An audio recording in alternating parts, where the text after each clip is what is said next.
Hopefully by now you have heard me talk about Teenage Tycoon with the one and only Mr. Bill Allen. I think he is revolutionizing talking about money with their kids, providing options, and really just normalizing the conversation. Mr. Bill Allen, I love what you're doing. How are you? Thanks, Michael. I'm doing good. I'm doing well. So when I think about Teenage Tycoon and when you were kind of painting that picture 3, 4 months ago, there's a lot of things that jumped out at me. Now that you're into it 6 weeks, I thought we should go back and check out what my initial thoughts were and see how it's going. What do you think? I think it's a great plan. I love it. So the first thing that jumped out to me, and I frankly think is going to be life changing, is you're normalizing talking about money. Yeah. When I was a child, and I only can speak about my experience, money was never spoken except when we didn't have any. So the baggage I still carry as a 51-year-old is money is a stressor. And I think what you're doing with Teenage Tycoon is just normalizing it, and it can become good or bad, or it's not a scary thing, I guess. So that was always my first thought. What's going on after 6 weeks? Yeah, I agree with that. Here's a perfect example. There's a 16-year-old in the group. And so this past Thursday, we did an accountability call. It was just, we only plan to do calls every other Thursday with the mentors that I brought in. And this week we did, I said, that's too long. I feel like I'm not connected to the kids as much as I want to be. And so I said, I want it every Thursday at 7 Central. I want it to be, money talk or money Thursdays or teenage tycoon Thursdays or whatever they want to call it. We should call it like triple teenage tycoon Thursday, something like that. There you go. So, but there was a 16-year-old. So we talked about last week, we gave out this mission for them to sell something and make some money. And he was like, for some reason, I'm not that motivated. Like, I know that I should do it, but I'm not, it's not like I don't have time. And I was like, do you really not have time to find an item and list it for sale?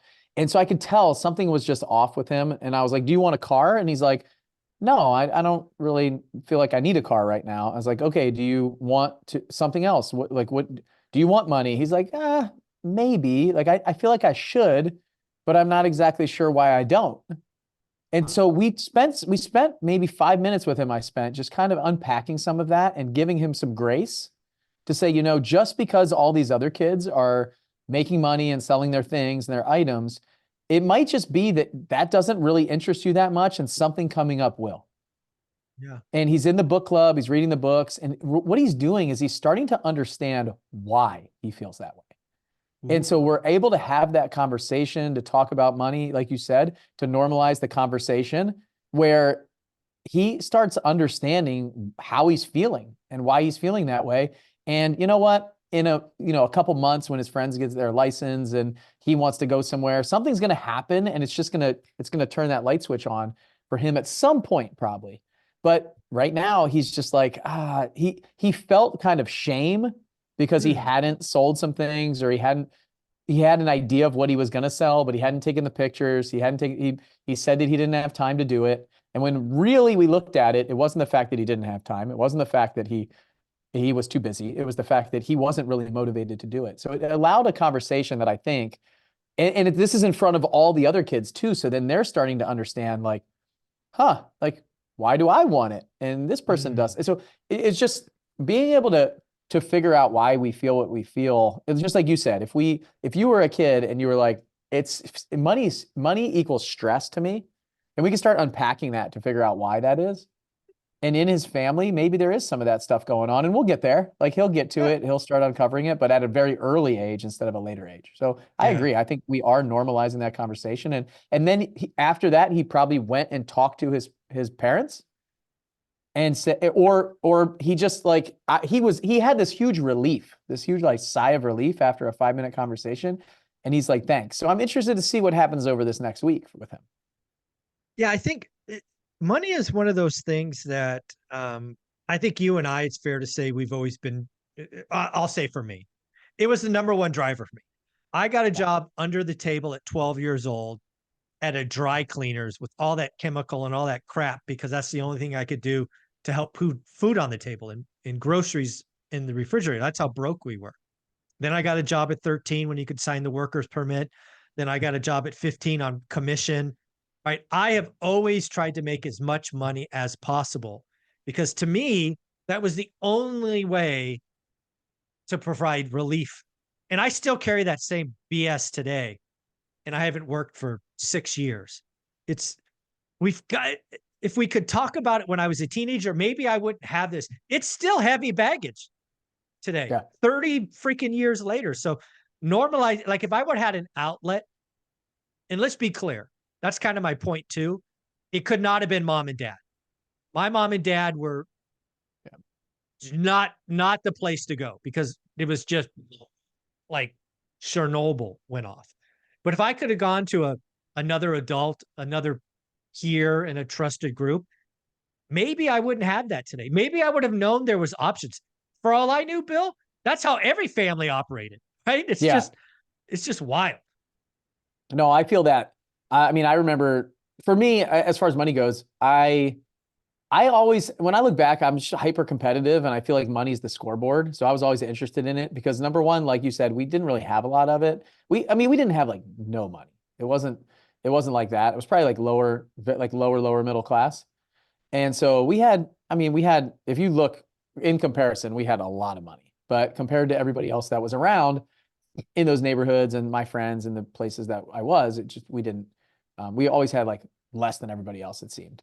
But for me, you mentioned something like, I think most people that were in my position on this past Thursday, they might have said, well, you can find time, just go out there and do it. Like, what are you waiting for? And that's the push a lot of times, I think that is the problem all over. We're trying to fit somebody into a box that they don't fit into. So it's like, let's figure out what shape we need to create the box for them. And so that's what I think is cool about, I've had the perspective now of like managing all the adults in my real estate community that now it's not like everybody doesn't have to build a multi-7-figure business in real estate. They can, if they want to build a business that makes them 300K and they're happy and they have no employees and that's what they want, then we can show them how to do it. So I took that same kind of perspective in with the kids, which I don't think a lot of people do. Like they don't get that at school. They don't get it at home usually. Like I even look at my kids and I'm like, I want my son to play soccer. I played soccer very competitively since I was 4 years old, all the way up to even now. And he wants to try like flag football this year. And I'm like, oh my gosh, you're not going to play soccer? Like I never took a year off of soccer. And so I said, you know what? I just have to be more flexible. I have to let him find his way. And the same thing with these kids. So with all that to say, that's my structure of money growing up. And then I think what we've been able to do is really just give the kids a place where they don't feel judged. They don't feel like they have to do something and they have some choices and they're just learning. It's like actually teaching some stuff, actually letting them determine how they feel, what they think, some of the feedback that they have. There's no right or wrong. It just is. Like money is not good or bad. It just is. It's a tool. And so all of the stuff that we're teaching, like they're not wrong. And especially like the takeaways from the book, all these books, like what did you get from that? And their perspective is so interesting to see from what we're doing that I think me as the leader, I've got to be in a place to kind of guide them to a place that as a parent, sometimes we have trouble doing. And I don't want to replace their parents. I just want to be a good influence for them and be like, if I could be their rich dad, that would be really cool, you know? And just listen to them and just say, hey, this is what I've done. What do you think? Yeah, you said something in that I just want to go back to because I think it's missing today. Right. And there's a lot of social media out there, you know, Alex Ramosi, Cody Sanchez, all the greats talking about 7, 8, and even 9-figure businesses. I truly believe that serves something less than 10% of adults that want to do that. I believe there's 90% of us that are far more like me. That's like, hey, if I could do something that generated 50 or 100 or whatever number I want as a solopreneur, that's freedom. I just did an interview with someone and I wanted to check with you. I believe you can be considered wealthy making as little as 50 grand a year if you make the right choices and you set your life up. I don't think that is celebrated. Being Yeah. wealthy making only 50 grand. That is okay and beautiful in my opinion. Yeah, so I'd agree with you. In fact, we're starting to read we just finished the book Swim with the kids, and now we're reading the Millionaire Next Door. Ooh, I love that. So Thomas Stanley talks about this, and I just read the introduction of the first couple chapters last night in preparation for this week. I always want to, I got to be a chapter ahead of the kids, and and so what they talked about is, on average, most of the people that were millionaires that they interviewed had pretty low incomes, actually, and low to what standard is, people might ask on this, but in the 50 to 100K range. Yeah. And yeah, they were a little bit maybe further along in life, but the keys, they had like 7 principles, and just one of them is control spending. Yeah. And so I was doing a workshop this week for the adults in my office, our 7-figure runway program. And I had this couple, I was showing about how I built wealth and how I invest in apartment buildings. And they were like, okay, well, like, and I was saving about 55 to 60% of my income when I was in the military before I started. Mm-hmm. And so every time I got a raise, I didn't scale up my cost of living. I just kept my cost of living and made more money and saved more and invested more. And so they're like, well, okay, but we're married, we have a daughter that's just going to college, and all this stuff that we have of real life that I didn't have when I was single. And I said, okay, well, you have 2 options. If you can't cut expenses, your only other option is to increase income. That's it. It's a simple equation. You have to reduce your expenses or increase income. Ideally, both. Both. Right. Yeah. And also you have to live like most people won't. Exactly. Okay, so you have to live like most people won't live, so that you can live like most people can't in the future. So like I just had to go like 5-6 years of sacrifice, and then it became my kind of a way of life. And I would say I was pretty cheap. Like I would look at, and most people might say thrifty. I was like, yeah, I just didn't spend a lot of money. Like when I went out, but I would go out, and if I went out with my friends, I would get drinks. I would buy dinner. Like I would do all that stuff. But then the rest of the time, I was trying to figure out how I spend the least and save and invest the most.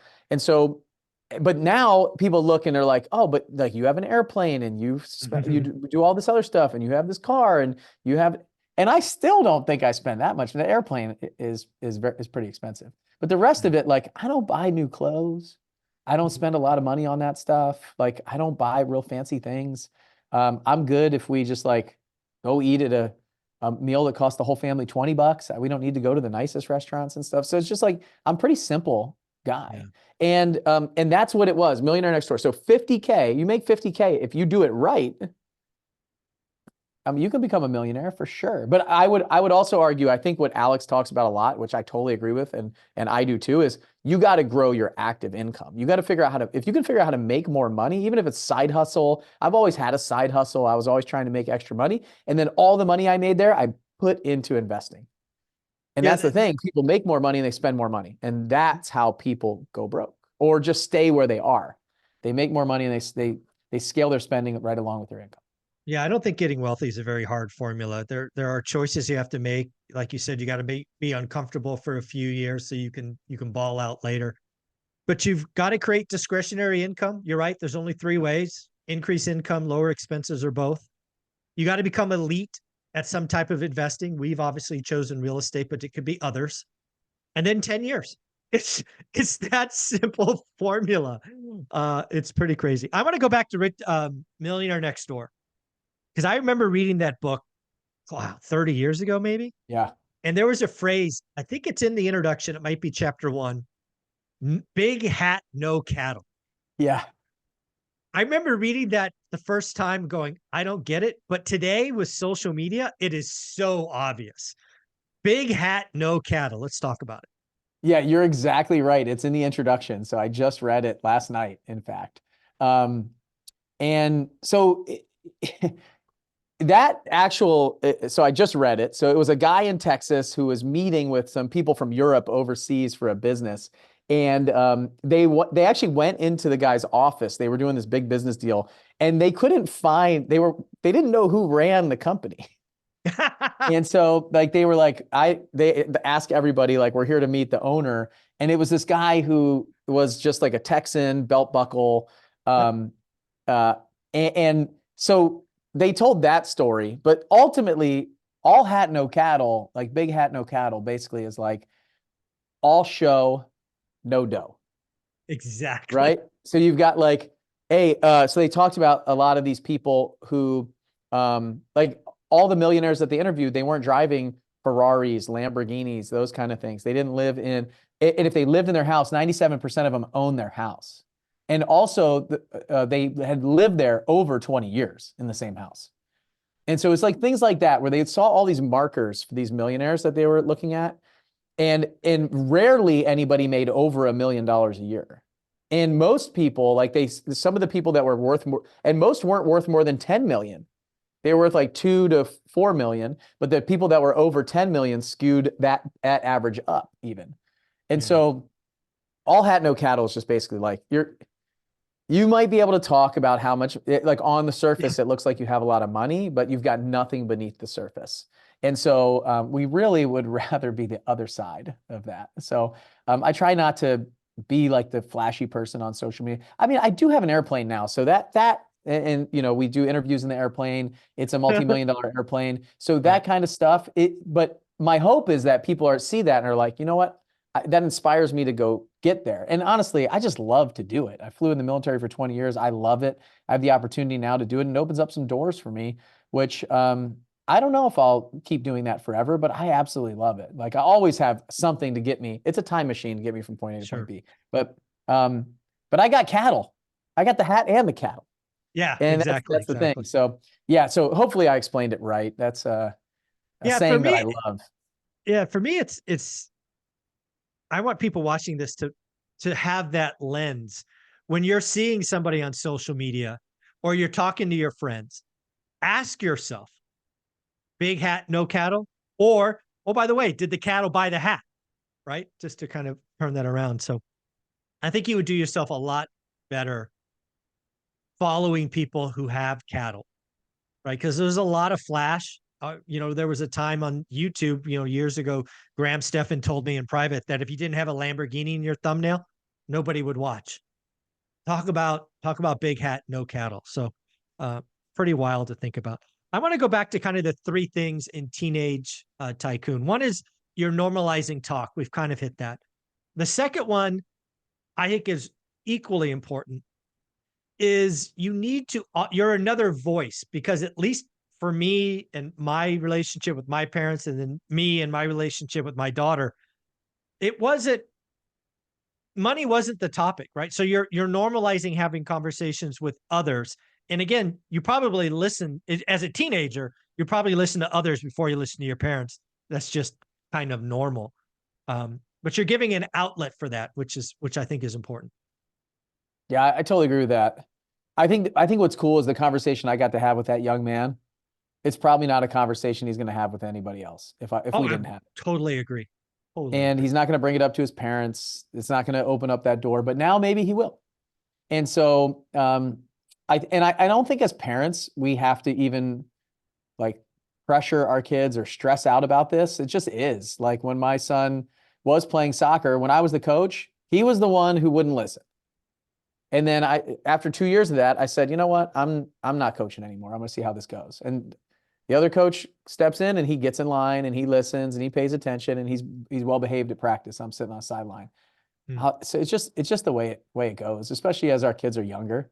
And then even through like the teenage years where they're trying to figure it out, they're so much more impressionable too. So it's really important that we put them in front of the right people. And so I find with my son, I look at his friends. Like if I want to control how my son's going to develop, I need to control who he hangs out with. Yes. Yeah. I mean, that's one of the things parents should really focus on is who are those 3, 4, 5 friends that they're spending most time with? Because as adults, we have this saying, right? Show me your friends, I'll show you your future. But it is equally, if not more important as a teenager, because you could go down the wrong path really fast. Yeah, I think it's more important. I think you're exactly right. Like once you're we form the majority of our personality and like those traits that we have by about 12 years old, a lot of people say. And really, like a lot of this, some of the brain studies are that a lot of that's going on by the time they're like 7. And Mm. so if the kids are a direct representation from the parents. So I'm getting to know the parents. I want to go over to the house. It's like I'm inviting them over. My son sleeps over at a friend's house. We had a party at our barn for our clients. I invited the kid and her parents, his parents over. So it was his mom came over with 3 of her kids. Husband drives a truck, so he's gone a lot. And so I just want to get to know them, spend time with them. And like she's a really nice lady who's, driving 3 kids around. And then that night, Will goes and sleeps over his house, his friend's house. And I was like, hey, are you sure you want to take That all 4 sounds of these like a kids lot. back? Yeah. And the only thing that I don't love is that occasionally they go to McDonald's for like lunch, Ah, but he went to his basketball game and his sister's basketball game that day and just hung out with the family all day. These are the people that are driving my kids around. They're spending time with them. They're talking to them. They get to see their environment, how they handle themselves, how they treat their kids. So, and then I want to know those people because it's really important. I remember one of the kids I felt like was a bad influence on Will, my son. And I was like, hey, buddy, I can make it really hard for him to hang out with that kid. yeah. And I did. Yeah. There Oh, go. you want to go? No, sorry. You got to come with us to dinner. Yeah. Oh, you want to sleep over there? No. Tomorrow we got church. You're not sleeping out on Saturday night. Yeah. Like Exactly. just that's I think it's really important for us. But yeah, they're going to listen to and especially if you listen to that person, like if you as the parent listen to that person, they're going to listen to that. So what I find is really great is their parents are listening to my podcast. They're talking about me in the house. And now the kids come in and I've already got some status with the kids at least that hopefully they can start listening to. Yeah. And then the third and final one that I'm really excited about, this one may be more of a slow fuse, but you're really providing options. Yeah. Right, for kids. Because again, I think options when you're a teenager, like there's different paths for your adulthood. When I was coming up, it was go to school, get a good job, climb the corporate ladder, retire at 65. That is a option, but I thought it was the only option. I wasn't raised to think entrepreneur. I wasn't raised to think it's like one path. And today we know that college isn't right for everyone, especially given the fees. There's what is the ROI? It's all of these things. So I think what you're doing, providing options for kids is just so eye-opening and it will certainly change people's lives for the better, I think. Yeah, I totally agree. I love the different options that we're showing them. In fact, we're even talking to them about like skills for W-2 employees, marketing skills, sales skills, actually hard skills like coding or computer-based things or YouTube. Mm-hmm. All of these things that weren't even a thing really when I was a kid. YouTube was not something that they didn't have a career around that. You weren't It making wasn't a money there. career. Yeah. Yeah, it was like you in the movies, And so, teaching them those things. And just like I talked to that young man about this past Thursday, is like, hey, you're going to see something on here that you're going to latch onto. It might not be, flipping stuff on eBay I taught them the word arbitrage last Thursday. They're like, what is that? And so we talked about arbitrage. I mean, a wholesaler in real estate is they're arbitraging one to another. And so pretty much everywhere we make money is in arbitrage. So they start learning about that. And so it's, you never know what they're going to pick up on. And so my goal and my job is just to introduce them to things and people that are good people, that are, a good example of people who are doing great things in the world and just happen to be making a lot of money doing it, frankly, because they're good people and they're helping others, and show them that, making a lot of money doesn't have to be a bad thing. It can be a really good thing. And then different areas where they can do it, where they can make a lot of money. And, one of them is going to stand out to somebody that somebody else isn't going to be interested. Like we have an e-commerce rock star. Allison Prince is amazing in the e-com space. She's coming to talk to the kids this Thursday of this week. And so it's another option. It's about selling stuff on Etsy or on Amazon and things like that. So, yeah, again, I think what you're really providing, again, Teenage Tycoon is not only going to directly change the teenagers or the child's future. But again, you're involving the family, Yeah. right? Brothers and sisters, mom and dad, it is kind of that collective thing. And again, all of those things is normalizing money, which has to be talked about. We do live in an economy, a world where currency is exchanged for things, whether that be service or stuff. So whether or not you understand it, it's going to be a part of your world for most of your life. Yep. Hey, before we end, I want to share a quick, like, huge win and a story. So this past Thursday, I found out that there's a family. You mentioned all these families. So it's a son and daughter and the mom and dad, and they're really active together. It's really cool to watch them in the community. But they found a free foosball table. And so they went and picked it up. So the whole family went, they picked it up. And then I saw this Sunday, it was probably this Saturday, they made the video, but put it out on Sunday. On Instagram, he made a reel and they were rehabbing the foosball table to clean it up because they were going to sell it. And so the kids, they like had all the, like the handles hanging from their swing set, and they were spray painting them to clean them up and making this. It's just so cool to watch this unfold. And they're doing this together as a family, as an exercise and activity, because the kids are so into it. And then I also had a dad here at my office whose daughter is 17 and she's in the community. And he just came up to me and he said, I didn't know she was interested in any of this, but she's reading all the books. I could never get into our flipping business or the real estate stuff or any of the money, but now she goes into their rehabs and she found an old hutch that she sold for like $200. Her dad said you could take whatever is inside the house. And she's taking light fixtures off and putting them on Amazon. It was like, and he said she's glued in front of the computer watching and interacting with you and on Slack all the time. And he doesn't have to do any of it to motivate her. And he's just like, thank you so much. So those are like two huge wins of exactly what you're talking about. It's been really cool to see. Yeah. One of the things I can guarantee for you and for the community is those wins that may feel rare today are going to compound and become a daily occurrence. Yeah. Right. The one rental at a time community is now 5 years old, and I'm getting daily communication about changing lives for families and generations. And I think Teenage Tycoon is going to blow away one rental at a time because it is such a missing, just key component that you're filling a void. So I look forward to talking each week about what's going on. Me too. Yeah. So again, where are we sending them? If somebody want to look at, we still using that same link? Yeah, there's a link. We'll put a link in the description. So you got a link. Awesome. Let's send them there. That way we know they came from your community. They're your people. We'll treat them just as good, but slightly better than my people, if that's okay. So you're amazing, man. Keep it up. I look forward. I get just so energized hearing those stories of success. Keep it up, man. You're changing lives. thanks for having me. See ya.